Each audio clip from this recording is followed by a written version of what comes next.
Atas nama Bapa dan Putra dan Roh Kudus, amin. Shalom Aleichem bersama Masya. Selamat bertemu saudara. Kembali dengan saya, Archimandrit Romo Daniel Biantoro, Ketua Umum dan pendiri dari Gereja Ortodoks Indonesia.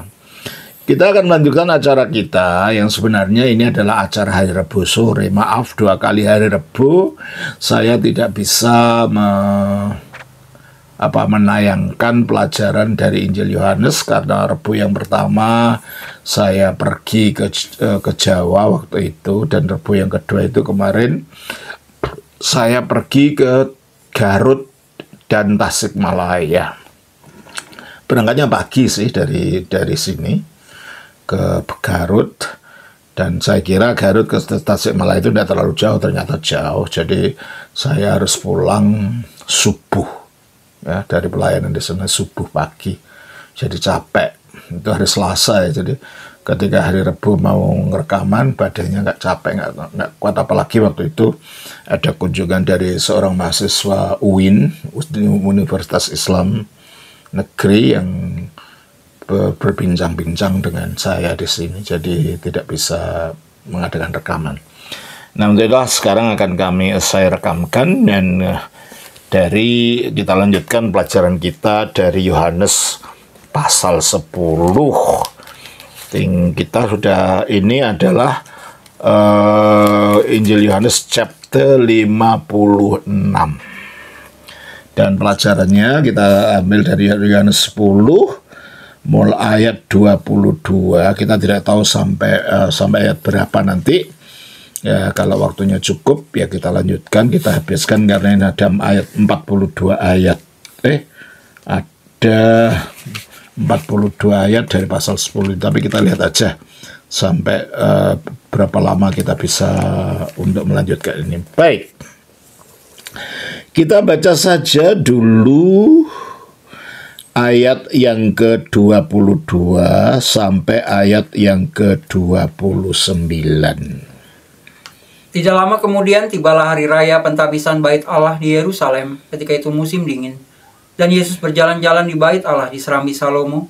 Maka orang-orang Yahudi mengelilingi dia dan berkata kepadanya, "Berapa lama lagi engkau membiarkan kami hidup dalam kebimbangan? Jikalau engkau Mesias, katakanlah terus terang kepada kami." Yesus menjawab mereka, "Aku telah mengatakannya kepada kamu, tetapi kamu tidak percaya. Pekerjaan-pekerjaan yang kulakukan dalam nama Bapa-Ku, itulah yang memberikan kesaksian tentang aku. Tetapi kamu tidak percaya, karena kamu tidak termasuk domba-dombaku. Domba-dombaku mendengarkan suaraku, dan aku mengenal mereka, dan mereka mengikuti aku. Dan aku memberikan hidup yang kekal kepada mereka, dan mereka pasti tidak akan binasa sampai selama-lamanya. Dan seorang pun tidak akan merebut mereka dari tanganku. Bapakku yang memberikan mereka kepadaku lebih besar daripada siapapun, dan seorang pun tidak dapat merebut mereka dari tangan Bapa." Terima kasih. Tidak lama kemudian tibalah hari raya pentabisan bait Allah di Yerusalem. Ketika itu musim dingin, ya. Hari raya pentabisan ini adalah hari raya Hanukkah namanya. Kalau di Amerika, di mana banyak orang Yahudi, atau tempat banyak orang Yahudi, ini saatnya mereka merayakan lampu-lampu hias seperti Natal. Jadi sementara umat Kristen ini ya pada bulan-bulan begini, mulai bulan Desember itu, karena itu dikatakan musim dingin kan, mereka merayakan hari raya Hanukkah, dan mereka di rumah-rumah mereka memasang lampu-lampu hias seperti orang Kristen sedang merayakan Natal, ya. Hari raya Hanukkah ini adalah suatu hari raya yang merayakan kemenangan bangsa Israel atas pemimpin bangsa Syria, Raja Syria Antiochus Epiphanes, yang berkali-kali saya telah ajarkan. Antiochus Epiphanes itu memaksa, itu adalah salah satu jenderal dari Alexander Agung yang telah mengalahkan Syria, sehingga Syria dan wilayah-wilayah itu di bawah pemerintahan dan budaya Yunani. Dan Antiochus Epiphanes itu memaksakan budaya Yunani kepada orang Yahudi, ya. Sehingga orang Yahudi menyebutnya, kalau Epiphanes itu artinya penyataan ilahi. Hingga akhirnya karena tindakannya yang dianggap gila itu, dia disebut sebagai Epimanes, si orang gila. Antiochus si orang gila, ya. Dan menganiaya orang Israel dia itu dari pada kira-kira tahun 170. Dia mengalahkan Yerusalem dan mengobrak-abrik dan menajiskan bait Allah Yahudi dengan mendirikan suatu altar pagan untuk menggantikan altar yang dipersembahkan kepada Allah. Di bawah kepemimpinan dari seorang imam yang berumur sudah tua, namanya Matatias. Dia berasal dari keluarga Hasmonean. Orang Yahudi melakukan peperangan gerilya yang dikenal sebagai pemberontakan Makabeus yang terjadi pada tahun 166 sampai 142 Masehi. Dan kalau saudara ingin tahu sejarahnya, saudara bisa membaca kitab 1 Makabe, ya. Kitab 1 Makabe itu penting sekali karena itu menjelaskan apa sih yang terjadi antara Maleaki dan Injil Matius. Itu sejarahnya ada di situ, ya. Timbulnya orang Farisi, timbulnya orang Saduki dan lain-lain, ya. Itu dicatat dalam kitab Makabe itu. Jadi pemberontakan Makabe melawan bangsa Syria untuk membebaskan bait Allah dan tanah Israel dari penjajahan bangsa Syria Yunani sampai pada tahun 63 sebelum Masehi, ketika Roma, yaitu Pompei, mengambil pengendalian atas Israel, atas tanah Palestina. Ya. Mengapa saya katakan Syria Yunani? Ya, negaranya negara Syria, tapi yang memerintah orang Yunani maksudnya, ya. Karena itu telah ditaklukkan pada zamannya Alexander Agung, gitu. Terus pada tahun 164 sebelum Masehi, pada tanggal 25 bulan Kislev, yaitu bulannya orang Yahudi, kira-kira bulan Desember, jadi bersamaan dengan Paskahnya orang Kristen, ya. Kira-kira bulan Desember, bangsa Yahudi membebaskan bait Allah itu dan mentahbiskannya kembali, mempersembahkan kembali kepada Allah. Perayaan ini juga dikenal sebagai perayaan terang. Makanya mereka memasang lampu-lampu terang-terang, lampu berwarna itu, sebab mereka merayakan lampu-lampu itu dan lilin-lilin di setiap rumah orang Yahudi untuk memperingati peristiwa ini. Dikatakan di dalam ayat tadi, waktu itu adalah musim dingin, ya kan? Ketika itu musim dingin, ya. Yohanes menunjukkan dengan kata-kata ini, ketika itu musim dingin, bahwa cuaca yang dingin telah menyebabkan Yesus untuk berjalan di bagian sebelah timur dari bait Allah, di suatu wilayah yang terlindungi di beranda daripada Serambi Salomo, yang sesudah kebangkitannya menjadi pertemuan orang-orang Kristen secara secara rutin, di mana mereka memuliakan atau memberitakan Injil. Coba kita baca dalam Kisah Rasul pasal 3 ayat 11. Karena orang itu tetap mengikuti Petrus dan Yohanes, maka seluruh orang banyak yang sangat keheranan itu datang mengurumuni mereka di serambi yang disebut serambi Salomo. Serambi Salomo, ya toh? Juga pasal 5 ayat 12, Kisah Rasul 5 ayat 12. Dan oleh rasul-rasul diadakan banyak tanda dan mukjizat di antara orang banyak. Semua orang percaya selalu berkumpul di serambi Salomo dalam persekutuan yang erat. Ya, itulah yang dikatakan dalam Yohanes 10 ayat 23 itu. Dan Yesus berjalan-jalan di bait Allah di serambi Salomo. Ayat 24. Tolong bacakan. Maka kata orang-orang Yahudi mengelilingi dia dan berkata kepadanya, "Berapa lama lagi engkau membiarkan kami hidup dalam kebimbangan? Jikalau engkau Mesias, katakanlah terus terang kepada kami." Ya, maka orang-orang Yahudi mengelilingi dia dan berkata kepadanya, "Berapa lama lagi engkau membiarkan kami hidup dalam kebimbangan? Jikalau engkau Mesias, katakanlah terus terang kepada kami." Jika kita lihat dalam Terang ayat 31 sampai 39, sekali lagi orang-orang Yahudi mengambil batu untuk melempari Yesus. Kata Yesus kepada mereka, "Banyak pekerjaan baik yang berasal dari Bapakku yang kuperlihatkan kepadamu. Pekerjaan manakah di antaranya yang menyebabkan kamu mau melempari aku?" Teruskan sampai 39. Jawab orang-orang Yahudi itu, "Bukan karena suatu pekerjaan baik maka kami mau melempari engkau, melainkan karena hanya engkau menghujat Allah, dan karena engkau sekalipun hanya seorang manusia saja menyamakan dirimu dengan Allah." Kata Yesus kepada mereka, "Tidakkah ada tertulis dalam kitab Taurat kamu, Aku telah berfirman, kamu adalah Allah?" Jikalau mereka kepada siapa firman itu disampaikan, disebut Allah, sedang kitab suci tidak dapat dibatalkan. Masihkah kamu berkata kepada dia yang dikuduskan oleh Bapa dan yang telah diutusnya ke dalam dunia, "Engkau menghujat Allah, karena aku telah berkata aku anak Allah"? Jikalau aku tidak melakukan pekerjaan-pekerjaan Bapakku, janganlah percaya kepadaku. Terus?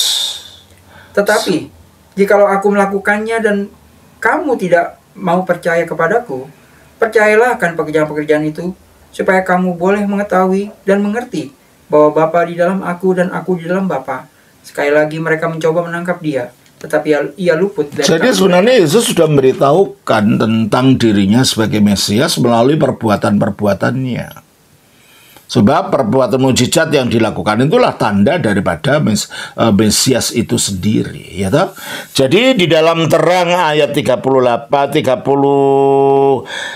sampai 39 ini sebenarnya orang Yahudi bukan hanya berusaha untuk penjelasan dan pemahaman mengenai Yesus, siapa Yesus itu. Nggak hanya cari informasi saja, tidak. Tetapi mereka ingin dia itu memberitakan secara terang-terangan, ya, bahwa dia adalah Mesias. Tujuannya apa?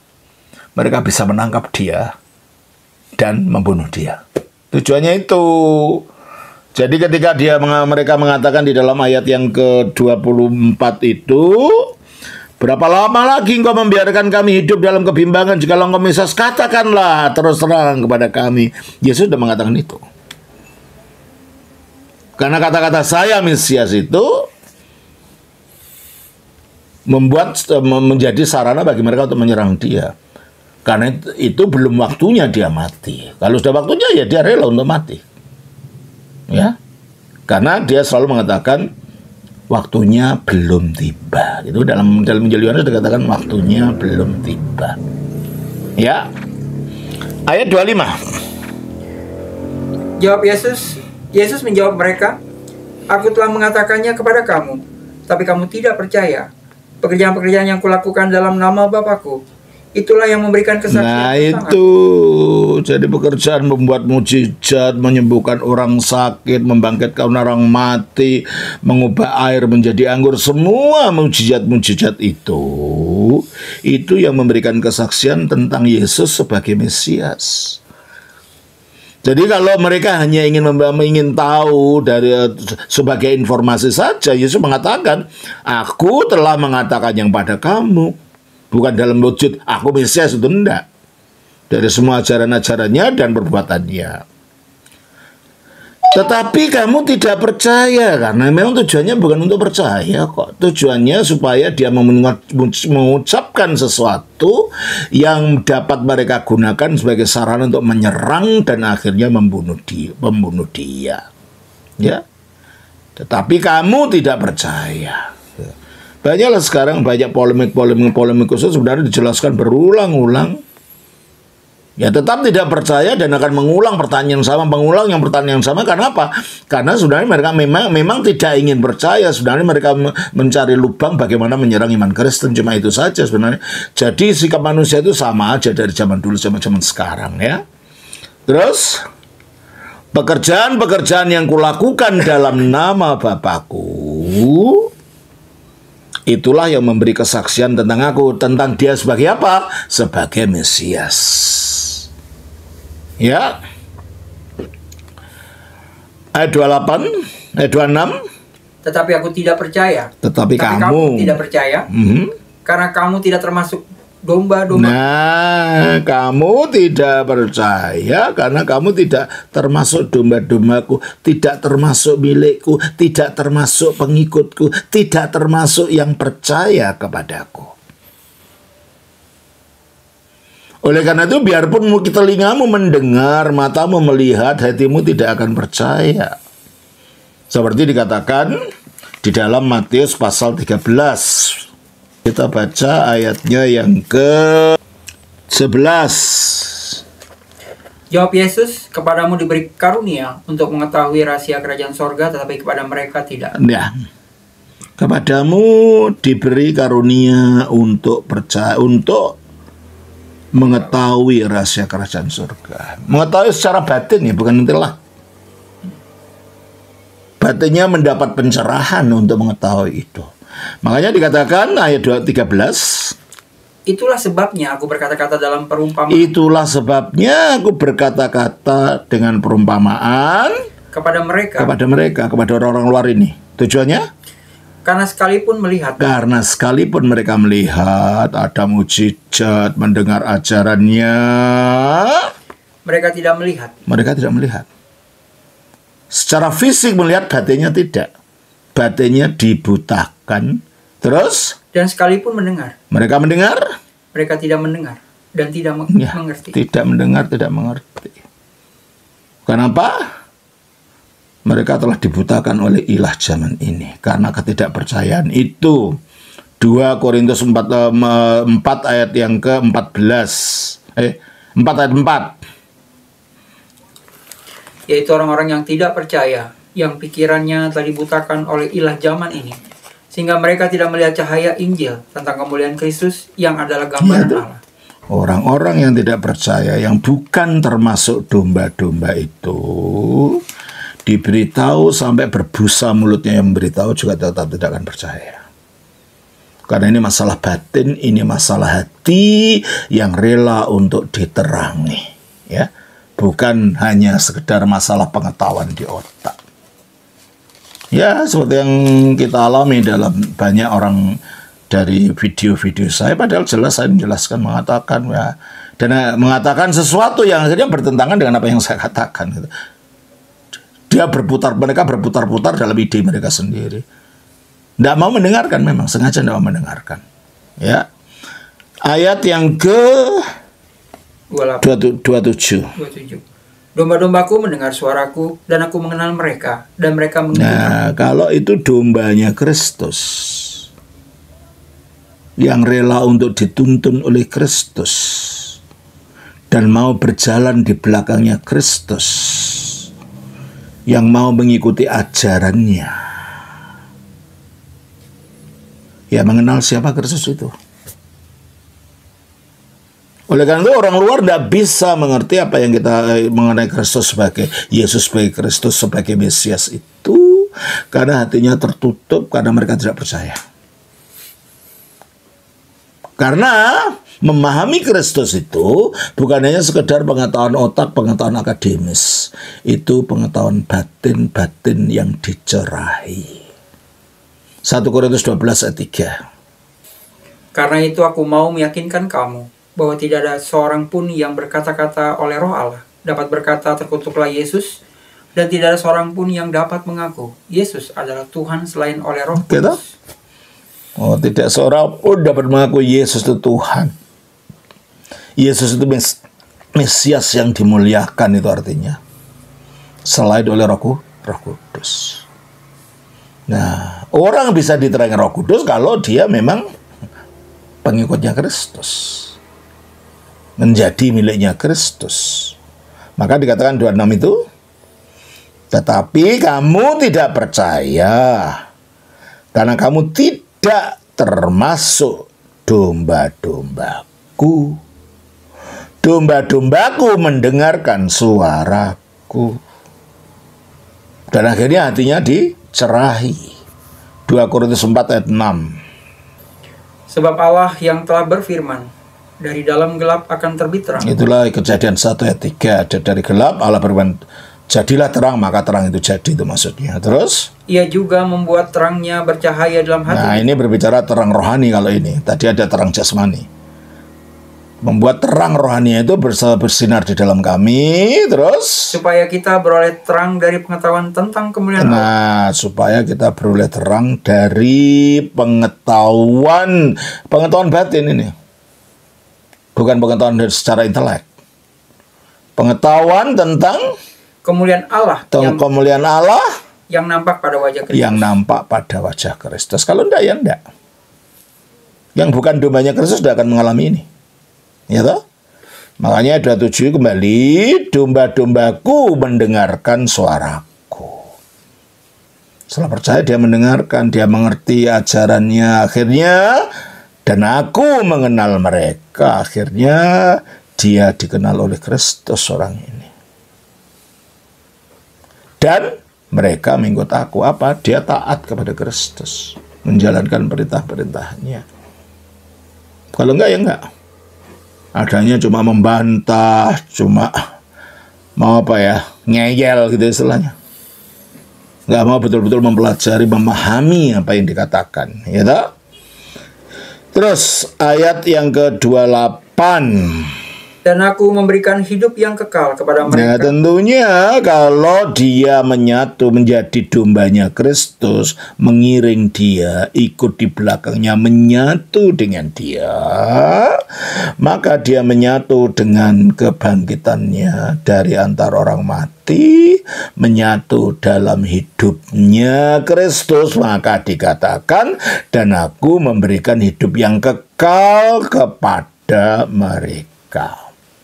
Dan itu yang dikatakan dalam 1 Korintus pasal 15 ayatnya 20. Tetapi yang benar ialah bahwa Kristus telah dibangkitkan dari antara orang mati. Kristus telah dibangkitkan dari antara orang mati sebagai yang sulung dari orang-orang yang telah meninggal. Dan orang yang meninggal nanti akan dibangkitkan. Kristus yang menjadi penyebab adanya kebangkitan itu, yang sulung, yang mendahului, yang memulai, yang menginisiasi adanya kebangkitan itu. Terus? Sebab sama seperti maut datang karena satu orang manusia. Sebab sama seperti kematian datang dari pemberontakan Adam awal sehingga diusir dari Taman Eden. Demikian juga kebangkitan orang mati datang karena satu orang manusia. Nah, kalau kematian datangnya dari manusia, maka kebangkitan dari orang mati juga dari manusia. Makanya firman Allah jadi manusia. Terus? Karena sama seperti semua orang mati dalam persekutuan dengan Nah, dalam persekutuan kita menerima DNA kita, DNA kemanusiaan kita, dari orang tua kita, dari kakek kita, dari buyut kita, dari nenek moyang kita, sampai akhirnya berujung pada Adam. Itu kita menerima DNA kematian. Maka di dalam persekutuan kita dengan Adam itu kita demikian pula semua orang menerima kematian. Terus? Demikian pula semua orang akan dihidupkan kembali dalam persekutuan dengan Kristus. Nah, dengan Kristus oleh iman yang dinyatakan melalui baptisan, kita menyatu dengan kematiannya, dengan penguburannya, dengan kebangkitannya, sehingga kita mengenakan Kristus. Seperti yang dinyatakan dalam Roma pasal 6 ayat 3-4 dan Galatia 3 ayat 27. Akibatnya kita menerima hidupnya Kristus itu, yaitu hidup kebangkitan. Maka kita menerima hidup kekal itu. Makanya Kristus mengatakan dalam ayat 26 ini, 28 ini, dan aku memberikan hidup yang kekal kepada mereka. Dan kalau orang itu tetap jadi domba Kristus, tetap menyatu dengan Kristus, tetap menunggal dengan Kristus, maka mereka pasti tidak akan binasa sampai selama-lamanya. Dan jika kita menyatu kepada Kristus dan taat kepada Kristus, tak seorang pun akan dapat merebut dari tanganku. Kita dijamin, kita dijaga keselamatan kita itu asal kita tetap jadi dombanya Kristus, berada dalam Kristus. Ya. Terus ayat 29. Bapakku yang memberikan mereka kepadaku lebih besar daripada siapapun. Bapakku yang memberikan mereka kepadaku lebih besar daripada siapapun, termasuk daripada Kristus sendiri. Berarti kalau itu Kristus tidak sama dengan Bapa dong. Karena Bapa lebih besar dari dia. Dan ini yang digunakan oleh para polemikus Muslim untuk mengatakan Yesus bukan Allah, lebih rendah dari Allah. Betulkah begitu? Ya nanti kita lihat di bawahnya. Ternyata bukan itu yang dimaksud. Coba ayat 30. Aku dan Bapa adalah satu. Aku dan Bapa adalah satu, maksudnya satu hakikat. Bukan aku dan Bapa sama saja, bukan itu artinya. Satu hakikat. Nah kalau gitu apa artinya bahwa ya Bapakku yang memberikan mereka kepadaku itu lebih besar daripada siapapun? Ya dong. Kristus di sini berbicara dalam wujud inkarnasinya sebagai manusia. Sebagai manusia dia makhluk. Tapi sebagai firman, dalam wujud aslinya, dia satu dengan Bapa dan bukan makhluk. Dia adalah Allah, pada mulanya adalah firman. Firman itu bersama-sama dengan Allah, firman itu adalah Allah. Makanya Alkitab berulang mengatakan Kristus itu punya dua kodrat. Dalam kodrat ilahinya, dia satu dengan Bapa dan setara dengan Bapa. Dalam arti memiliki satu hakikat yang sama dengan Bapa. Coba kita baca dalam Filipi pasal yang kedua, ayat 6. Yang walaupun dalam rupa Allah. Walaupun dalam rupa Allah. Kenapa? Karena firman-Nya Allah. Terus? Tidak menganggap kesetaraan dengan setara Allah. Dengan Allah. Jadi di dalam kealahannya dia sama dan satu dengan Bapa dalam keilahannya. Tidak lebih rendah dari Bapa. Tapi karena di sini dia berbicara dalam wujud inkarnasi sebagai manusia, tentunya sebagai manusia dia lebih rendah dari Bapa. Bapakku yang memberikan mereka kepadaku lebih besar daripada siapapun. Dan seorang pun tidak dapat merebut mereka dari tangan Bapa. Ya kalau ada yang bisa merebut, berarti Bapa bisa dikalahkan oleh orang. Oleh karena itu, kalau kita tetap menyatu dengan Kristus, kita tetap berada di belakang Kristus, taat kepadanya, ada jaminan keselamatan kita di dalam Kristus. Dan bukan sesuatu semoga-moga enggak ya, kita memang akan diberikan kehidupan kekal itu menyatu dengan kemuliaan Kristus itu. Ya saya kira untuk kali ini kita cukupkan dulu sampai ayat 29 dari Yohanes pasal 10. Nanti kita lanjutkan lagi sisa dari ayat-ayat ini. Tuhan berkati. Shalom. Atas nama Bapa dan Putra dan Roh Kudus. Amin.